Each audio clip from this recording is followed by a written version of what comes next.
Assalamualaikum warahmatullahi wabarakatuh. Perkenalkan, nama saya Nur Kamelia, NPM 1910631050093, kelas 2D, Prodi Pendidikan Matematika, Fakultas Keguruan dan Ilmu Pendidikan Universitas Singapura Bangsa, Karawang.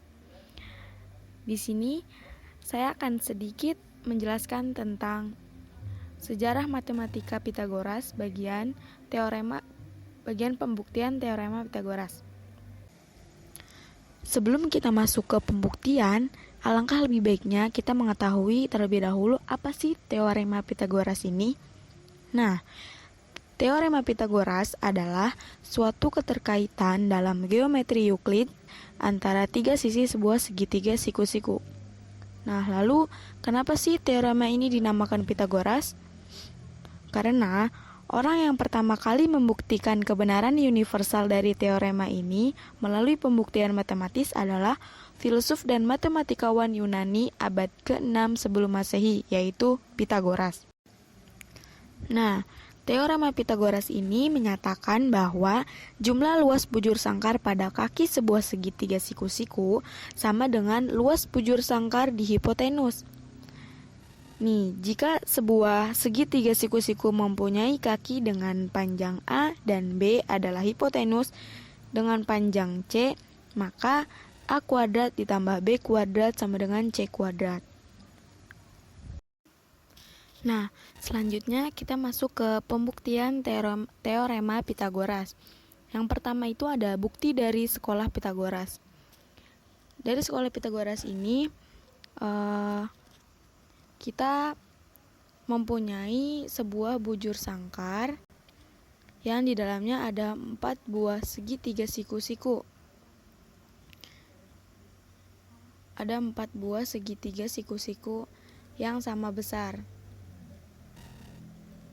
Nah, segitiga siku-siku ini disusun sedemikian rupa sehingga membentuk gambar ini.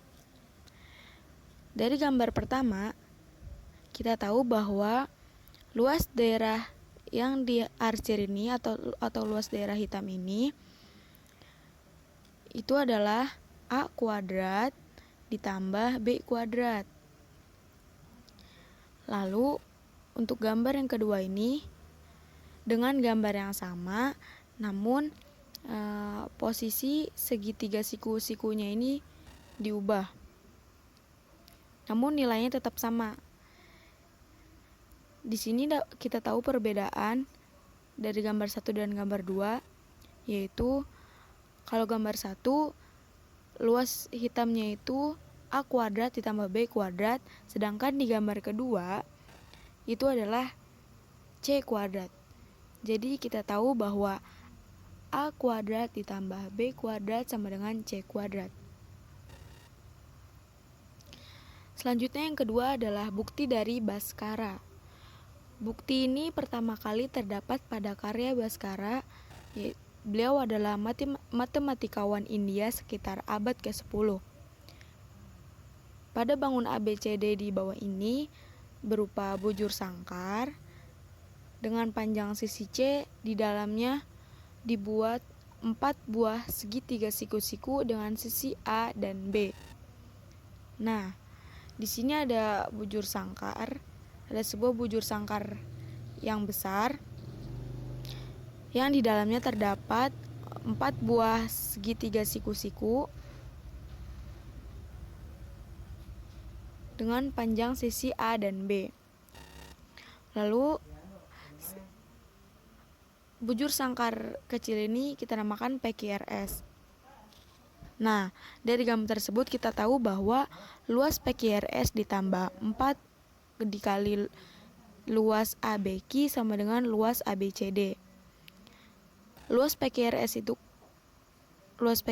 itu B dikurang A kuadrat ditambah 4 dikali setengah A dikali B sama dengan C kuadrat. Lalu B kuadrat dikurang 2AB ditambah A kuadrat ditambah 2AB sama dengan C kuadrat. Nah, lalu hasilnya adalah A kuadrat ditambah B kuadrat sama dengan C kuadrat.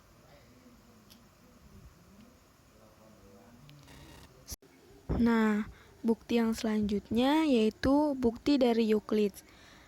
Bukti ini pertama kali diberikan oleh Euclid.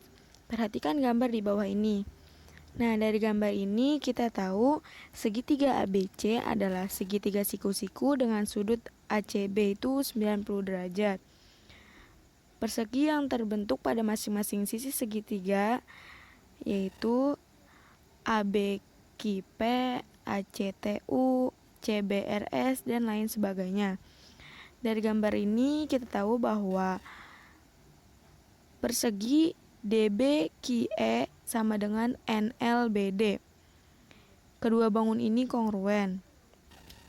Selanjutnya persegi DBQE sama dengan MLBC. Kedua alas sama BL dengan tinggi tetap BD. Selanjutnya ada persegi DBQE sama dengan SRBC. Alas sama BC dengan tinggi tetap BR. Nah, DBQE itu adalah A kuadrat. Selanjutnya, persegi ADEP sama dengan KNDA. Kedua bangun ini kongruen. ADEP sama dengan KMCA, alas sama AK dengan tinggi tetap AD. Selanjutnya ADEP sama dengan UTCA, alas sama AC dengan tinggi tetap AU. ADEP ini kita anggap B kuadrat. Nah, dari penjelasan tersebut kita tahu bahwa C kuadrat sama dengan DBQE ditambah ADEP. C kuadrat sama dengan A kuadrat plus B kuadrat. Jadi terbuktilah teorema Pythagoras ini. Sekian dari saya, kurang lebihnya mohon maaf. Wassalamualaikum warahmatullahi wabarakatuh.